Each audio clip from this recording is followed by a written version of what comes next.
Well, welcome back to Uncommen Podcast. This week, this idea was brought to you by my wife. No. We were brainstorming recently, and she's like, hey, what if you did a podcast on pornography? So, wow, what a great topic, Dana. This is a light topic, yeah. Yeah, right. Nothing heavy here.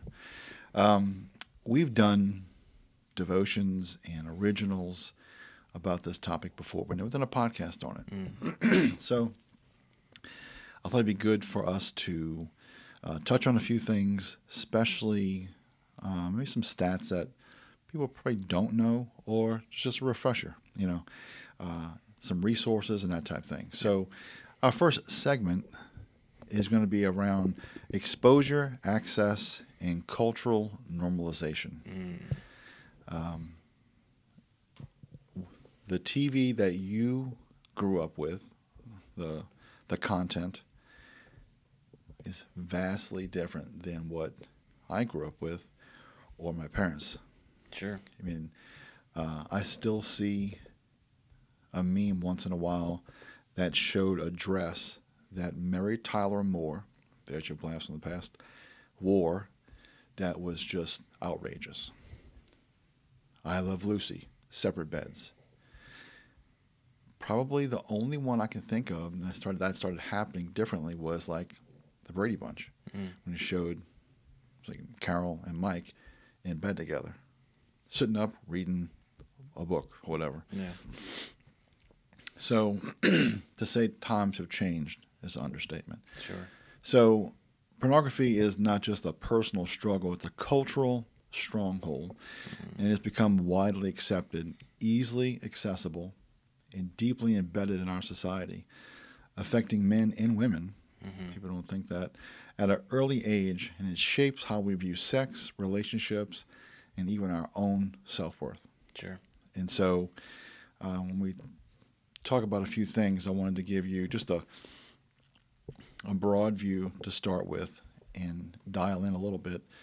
So it says approximately 58% of Americans have watched pornography at some point in their lives, with 27% having viewed it in the past month.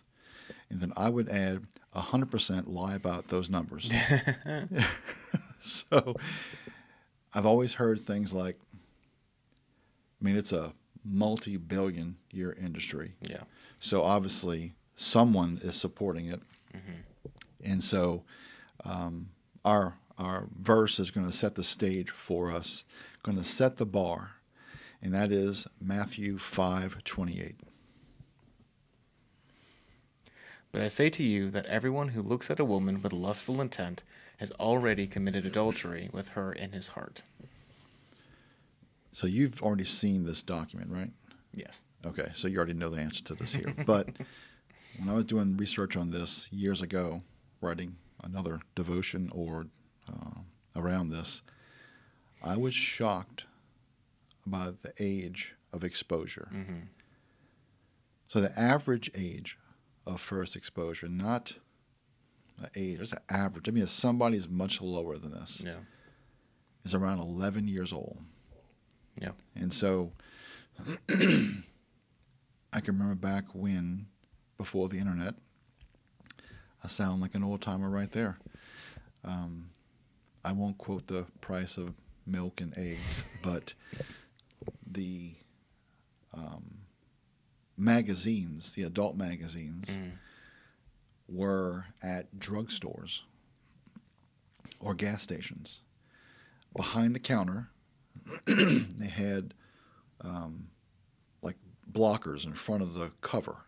All you could see, I think, is the title.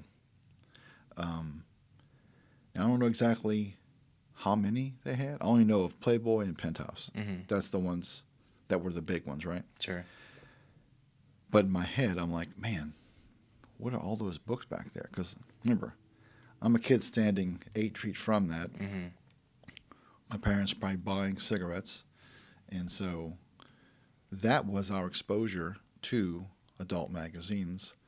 Then you move forward a little bit, and you have the video store.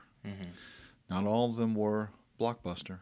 Some of them had adult areas that had like a beaded curtain, naturally.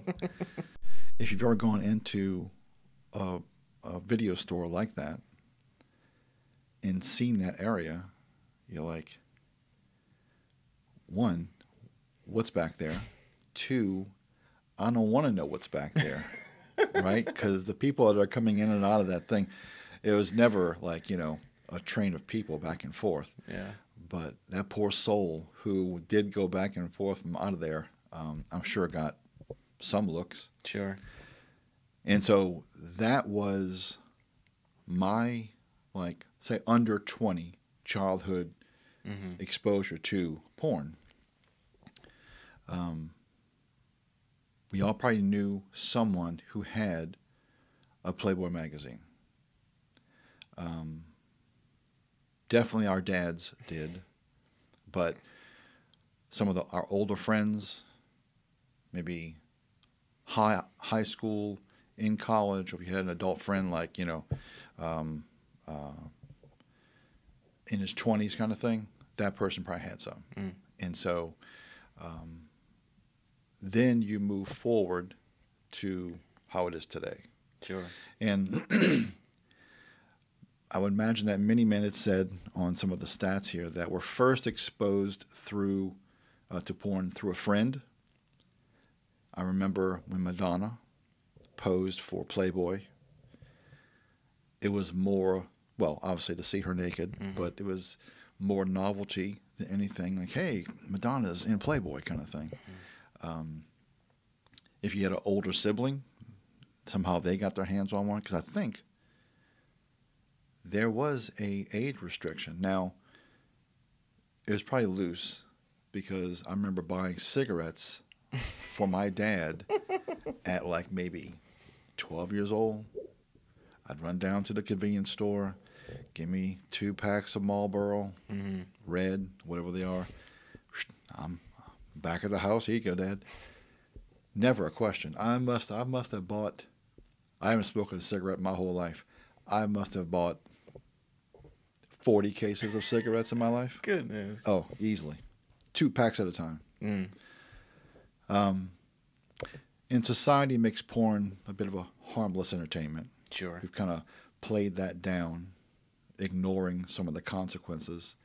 And what used to be kind of hidden by magazines or just one click away by a smartphone. So let me hear your point of view, like some of the guys or your small group.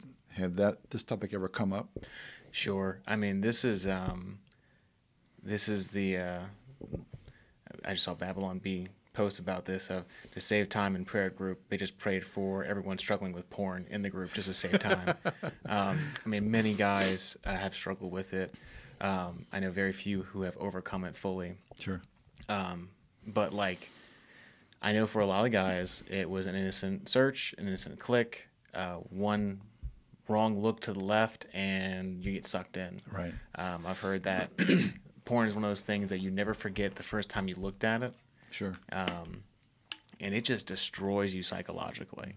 It just rewrites so much of your brain's pathways about dopamine and how your body views that kind of activity in a way of like, okay, now I'm viewing this as a release of endorphins and feel-good emotions to avoid stress, work, life, that kind of thing.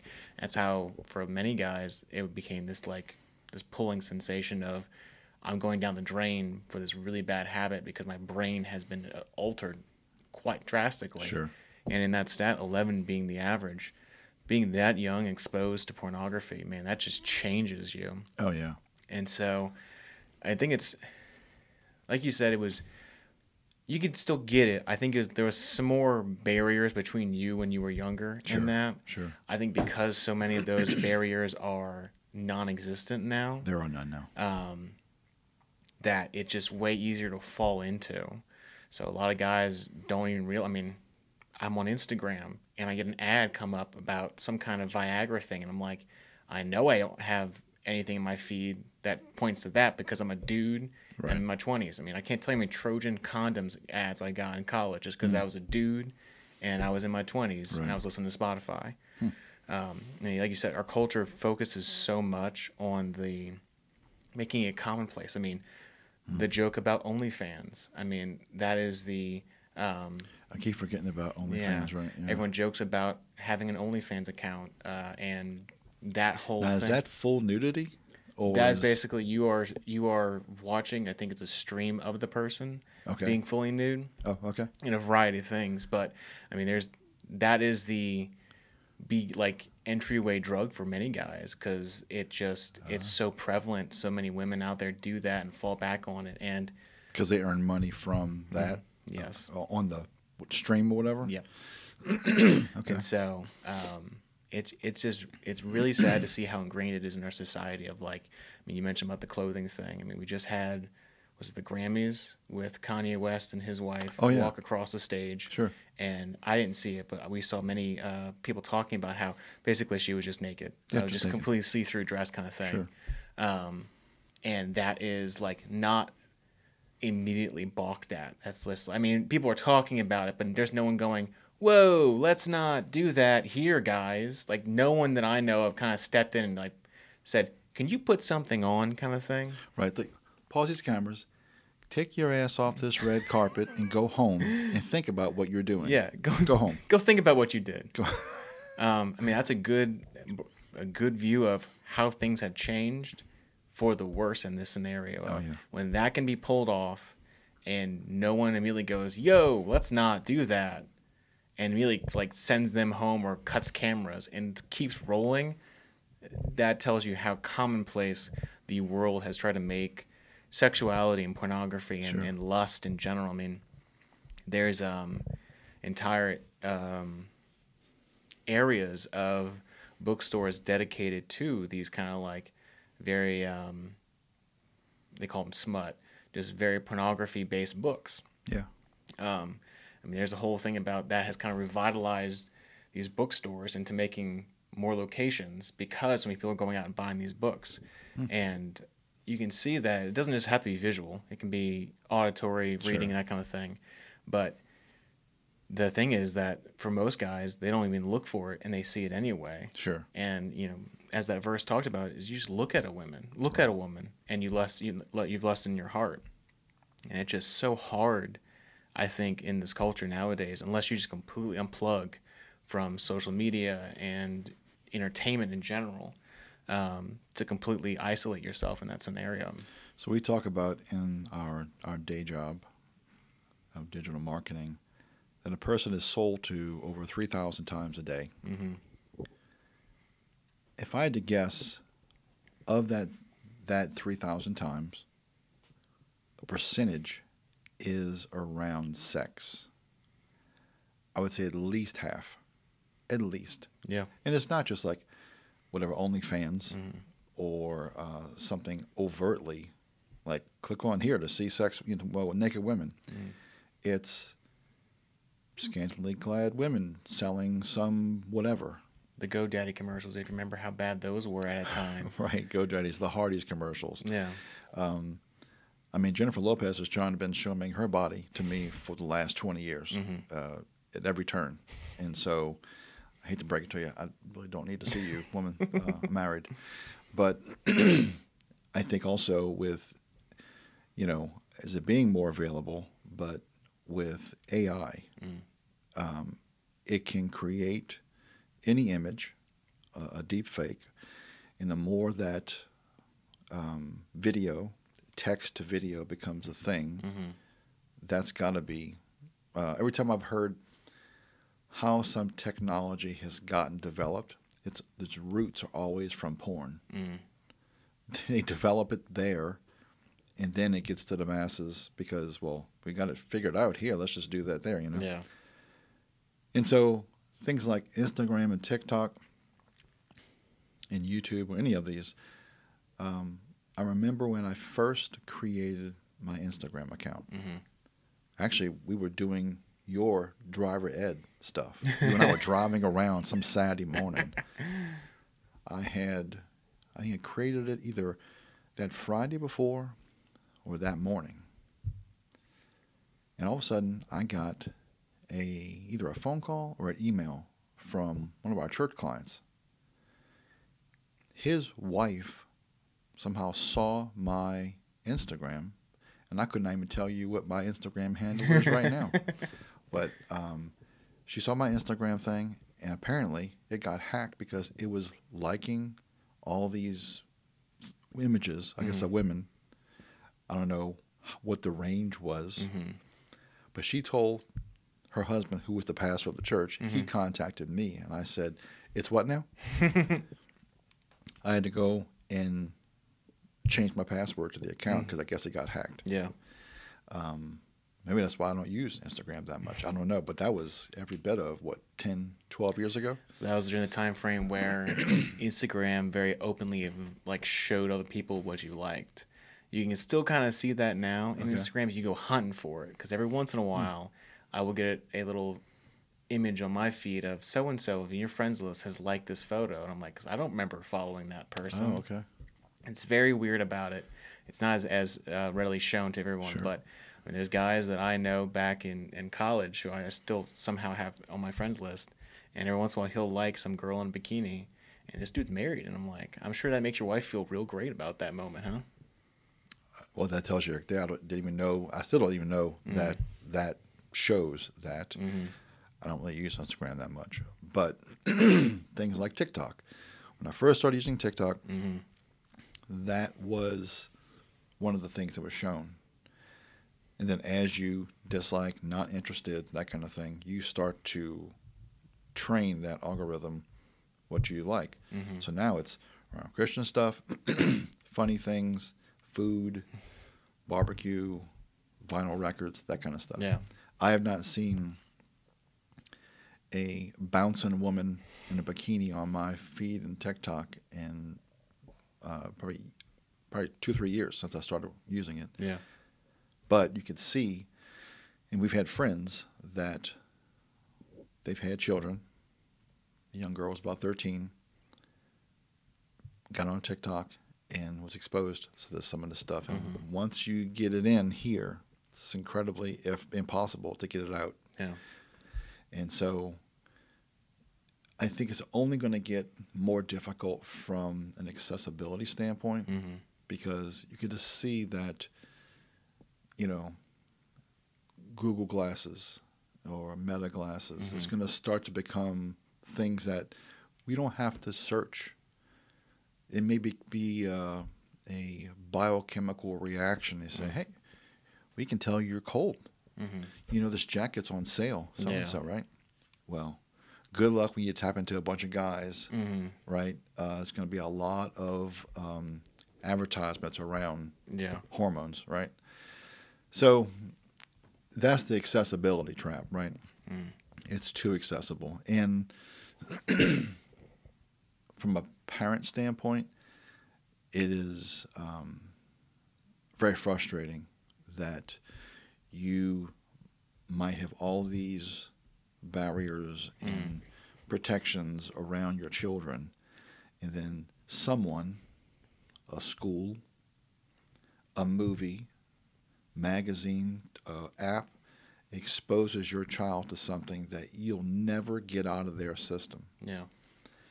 That is wrong. Yeah. 100% wrong. Yeah. I mean, there's so many instances. I mean, when we've driven across country to New Orleans, I vividly remember seeing those billboards about the adult time bedtime stories.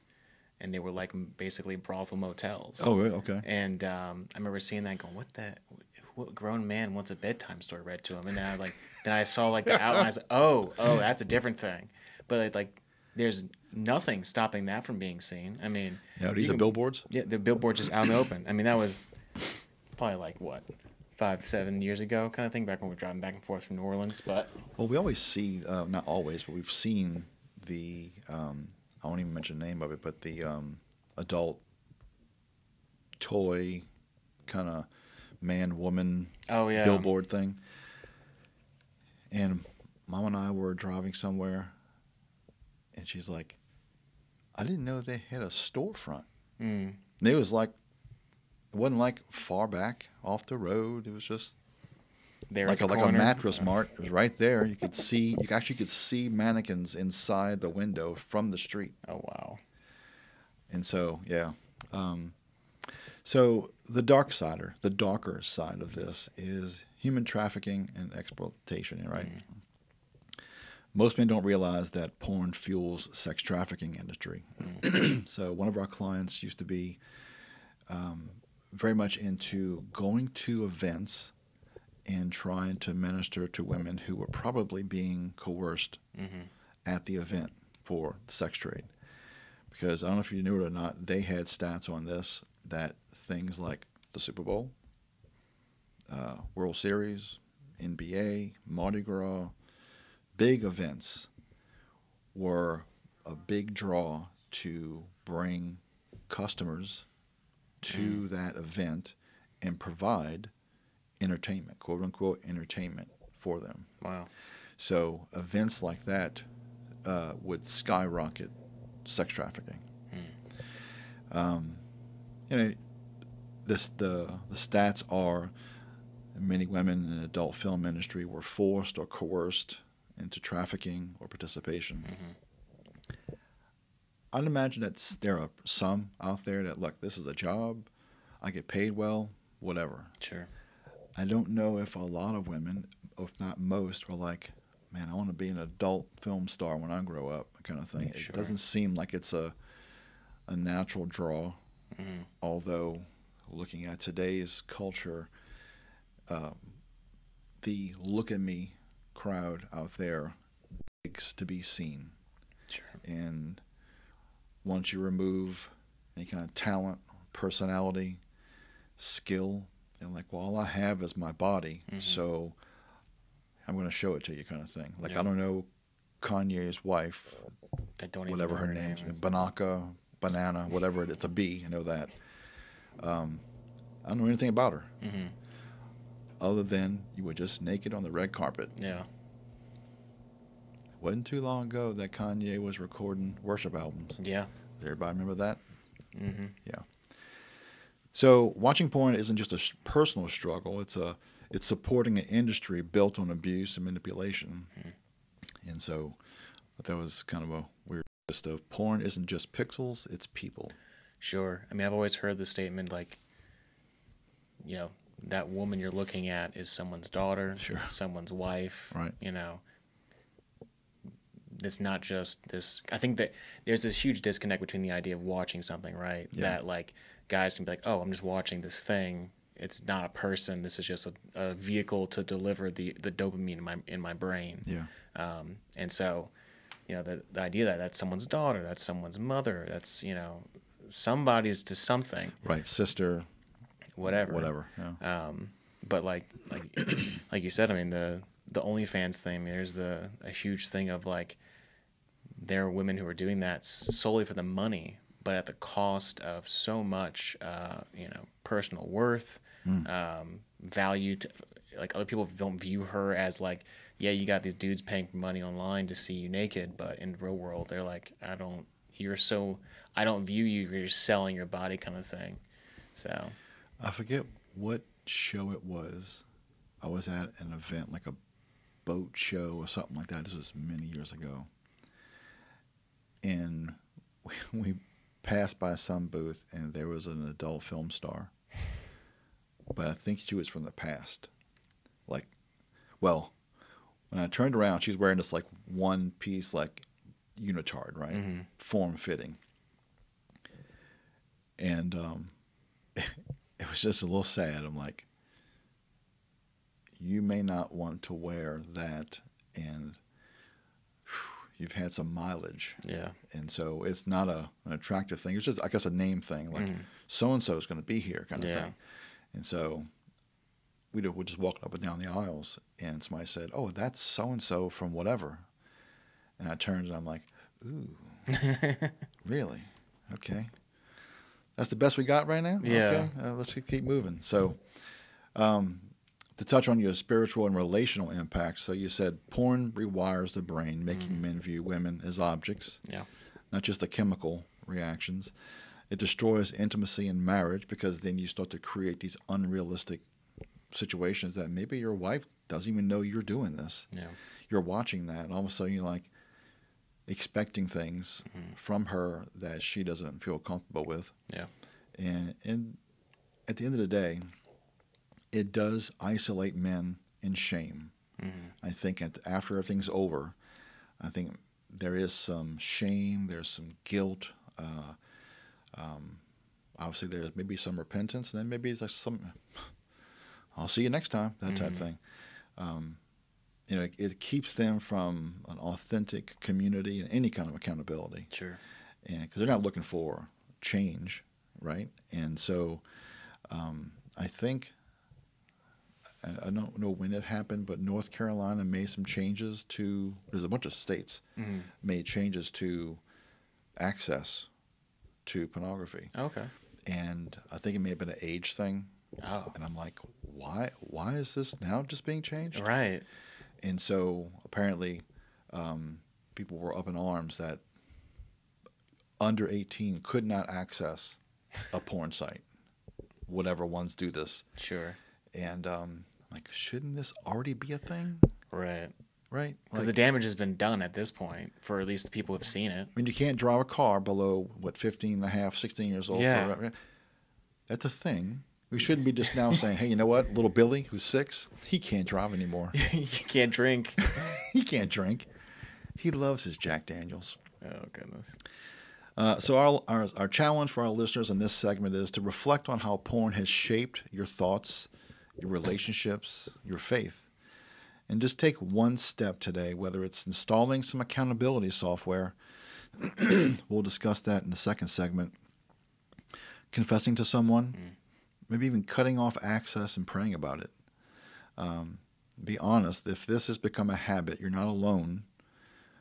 But you can win this, but you can't fight this in the dark. I mean, if you isolate yourself with any addiction, I mean, we're focused on porn right here, but any addiction, drugs, drinking, porn, gambling, whatever, you cannot fight an addiction by yourself in the dark.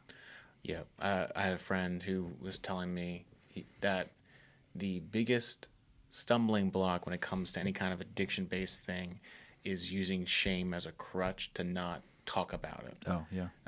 If you're using, the antidote to that is being upfront and honest about it. Sure. And I think, and we talked about this in the last podcast, about when you start talking about the struggles that we have, whether it's porn, alcohol, health issues, whatever, you realize very quickly you're not alone in a lot of these things.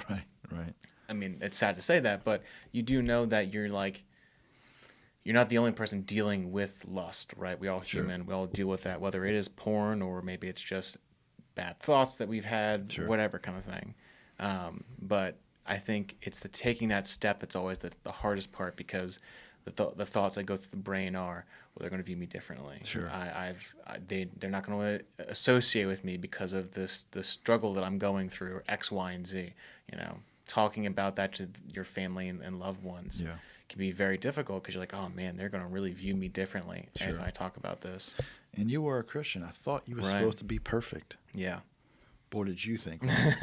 So it's important to remember that you are not alone, and that the building blocks for many of those steps is being upfront and honest with someone. Sure. As an accountability partner, your wife, your pastor, whoever, counselor, some organization that and we'll touch on that in a little bit, but there are resources out there that they know exactly what you're going through, and they're there specifically to help you get over that. Yeah. So just on the Uncommen website, there's a couple of devotions that we've done.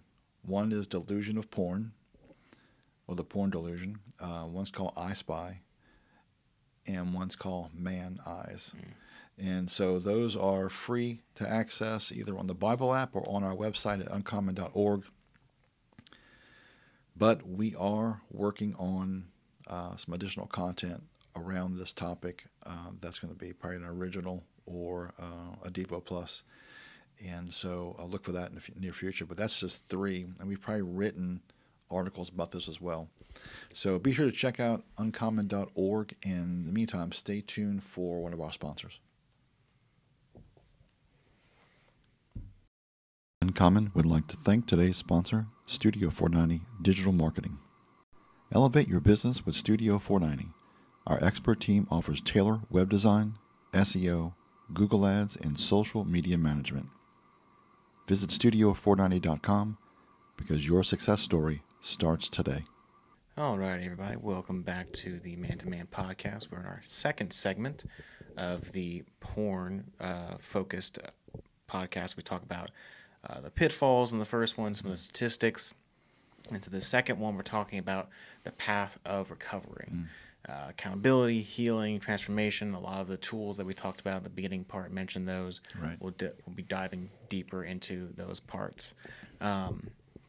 One of the big things I think we need to talk about here is that the breaking free of pornography is not just a willpower thing. No. It's a discipline thing. Yeah. I think that's, for a lot of guys that use that as like, if I was just stronger, if I had more willpower, I can break free of this thing. And a lot of times that's not the case. Yeah. It takes discipleship, whether that's from someone else, being upfront honest with those around you, giving like true repentance and confession about that, and then setting up like practical steps and spiritual renewal and just being intentional with a lot of this stuff. Because like, I think, like I said, there's a connotation of like, oh man, if I was a better Christian, I wouldn't be struggling with this. Because that can come externally and it can come internally. Like, man, if I really believed that the Lord blessed me with this grace and mercy, I wouldn't be struggling with this. And it can create all this kind of doubt internally. It's part of the sanctification process, gentlemen. Yeah. So it's not always going to be, well, I'm trying to quit cussing or I want to lose that 5 pounds. Sometimes that sanctification process deals with things a little dirty. Sure. I mean, so we don't know what the thorn in his side we talked about in the Bible. Right, Paul. For Paul. It could be anything from, personal struggles, a physical ailment, whatever. But, I always remember that the Lord said, my grace is sufficient. Right. He didn't say I'd take that from you. Sure. And so, as discouraging that it could sound, is this may be a thorn that the Lord is like, hey, I'm putting this in your life so you understand you need to rely on me. Sure. This is to show that you are not strong enough on your own. Right. And it takes people around you, fellow Christians, creating a stronger walk with the Lord in your Bible, to break free of that. Because at the end of the day, if we were able to break free of it ourselves, we would think, oh man, I'm awesome. I did that myself. I didn't need anybody's help, kind of thing. Yeah, if you could do that on your own, then you wouldn't need God, right? And so there's going to be things that we still go through to tap into that dependence. Sure. And but I think our first step that we're going to talk about next is, let's not sugarcoat it. Let's make the first step a good step. And that step is cut off access. Yeah. If you find that your phone's a temptation or watching movies online or whatever it is, cut that off. Just cut off access. Don't put yourself in that position. I have friends who are recovering alcoholics for decades. You know how many bars they go to? 0. I can't put myself in that kind of temptation. I don't care if I'm sober 30 years. The draw is still there. Smokers, gambling, it does not matter. So our verse in this section is just 1 or 2 verses beyond the last one. Matthew 5:29-30. If your right eye causes you to sin, tear it out and throw it away. For it is better you lose one of your members than your whole body be thrown into hell. And if your right hand causes you to sin, cut it off and throw it away. For it is better that you lose one of your members than that of their whole body go into hell. Deep into the pool right there. Not like, hey, don't do that kind of thing. This is drastic measures, right? This means taking radical action sometimes. Blocking content, deleting apps, using accountability software. Yeah. So if your phone is a temptation, put limits on it. If social media is a trigger, consider your usage.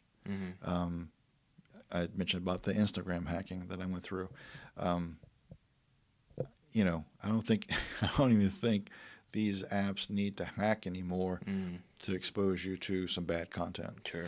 And so I think limiting our access, like back when magazines were behind the counter, it wasn't like when I walked in with my mom to get whatever, I wasn't like climbing over piles of Playboys, right? They were put along with the cigarettes and whatever else was back there, probably cigars and dip and all that. It wasn't accessible. Now it's too accessible. And so every time I see a child with a phone or a tablet, and we have, Noah has devices he gives the girls in Griffin, but there are locks. Yeah, there's like child proofing basically. Right. They're just watching Bluey or whatever that is, So, but when I look at someone very, very young with a smart device, I'm like, if you only knew how close you are to something that's life-changing, you'd never give that child a smartphone. Yeah, I mean, I often think of a lot of the stories that I've heard is usually the entry point is it occurs in like isolation too. Like it often happens when they're alone with a phone or computer or whatever. Sure.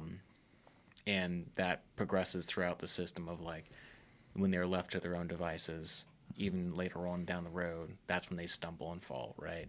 And so sometimes that it takes having someone there present with you to make sure you're accountable, make sure you're not left alone with those kind of things, putting those blocks on there, or trying and changing what you do in those moments, right? Sure.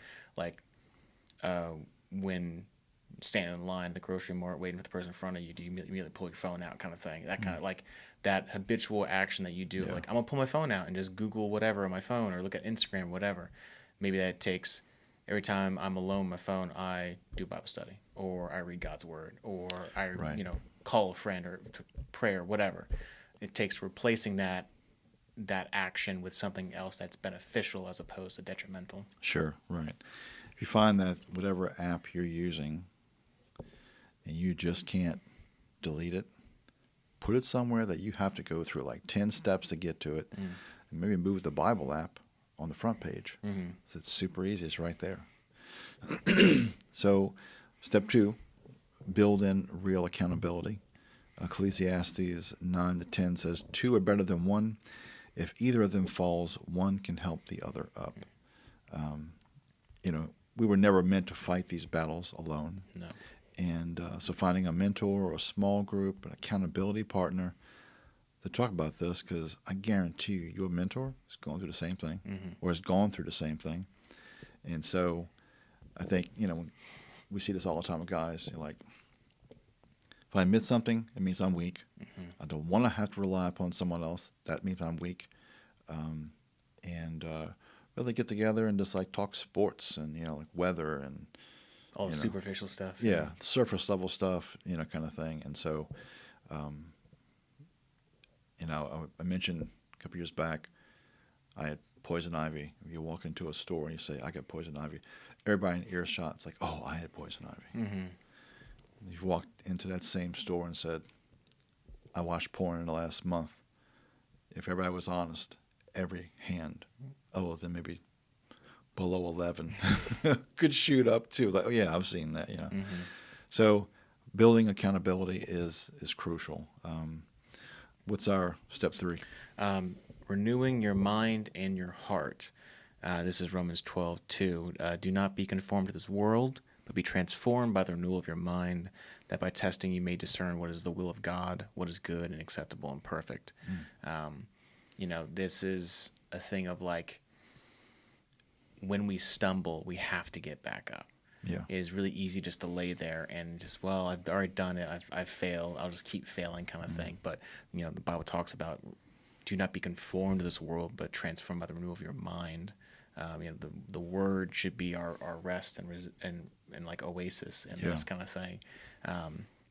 And if we're really honest with a lot of this, is that pornography isn't just about lust. It's about filling that hole in our hearts that only God can fill. Right. Whether that's I'm lonely, I don't have somebody to talk to. I feel emotionally disconnected from everyone in my life. X, Y, and Z. Fill in the blank with whatever problem it is, right? This is why not everybody, well, that's why people struggle with other things too. Yeah. It's not just porn, it's gambling, it's alcohol, smoking, whatever. There's a lot of vices out there. And many of them trade them for each other. I mean, we've heard the term like dry drunk, person switching alcohol for smoking. It's like it just takes one little thing and just switch to the next one. You may not be drunk, but you're drunk on something else. So I have a friend that I worked with for a number of years, and he was a recovering alcoholic, and he exposed me to that term because that's a very common term in the AA community. But he had kind of done the same thing, but with coffee. So, you switch out one habit for another. It's not always, on a pecking order, I would think of too much coffee is probably not as bad as, human trafficking, right?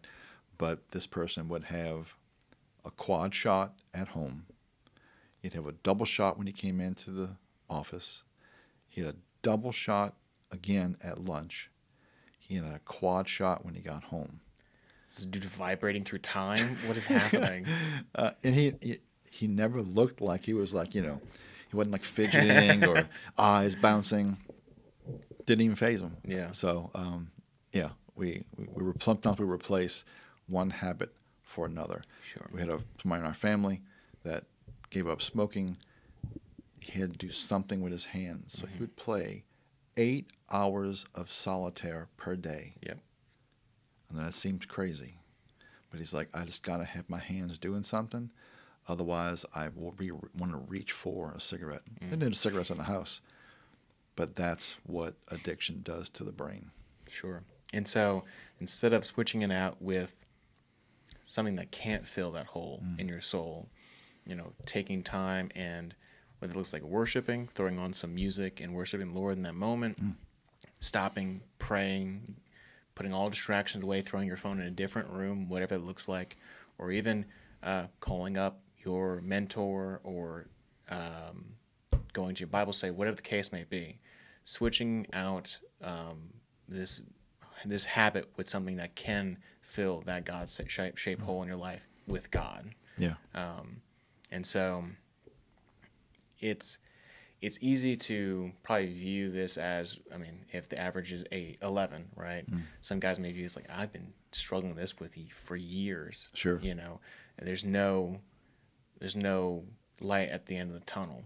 Right. And so I recommend that you look through all that we've talked about today, take one of those steps, whether it's prayer, mentoring, worship, and cut off access, renew your mind, and understand that God is faithful in this. Yes, definitely. And we do have 2 practical tools for you. We're not going to just leave you with, well, you can do better, that type thing. Okay, Go get them. You have 2 of them.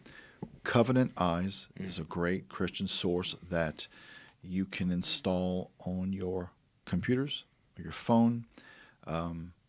If you then visit an adult site, it triggers an email to, like, say, some people that you have designated to get that.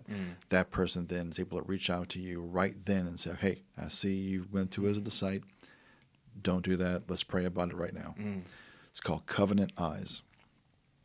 The other one is not a Christian organization, but they are in the mix of it. It's called Fight the New Drug. And it's a great organization. They've been very, very vocal about pornography. They have a shirt that's called Porn Kills Love.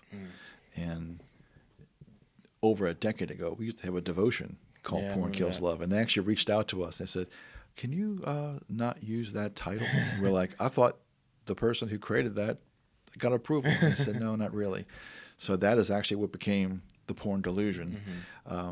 But they were very nice about it. They're like, we're just not, religious affiliation kind of thing. And but they do a great job. So it's a Fight the New Drug is that second source. So, and there's probably much more out there. Those are 2 that if you started to use those and get involved with that, I think Fight the New Drug as well as Covenant Eyes if nothing else, will expose you to some statistics that may make you pause next time. Martin Luther King used to say, if you feel like sinning, go plow a field. The point was, go do something. Get up, change your environment, go do something.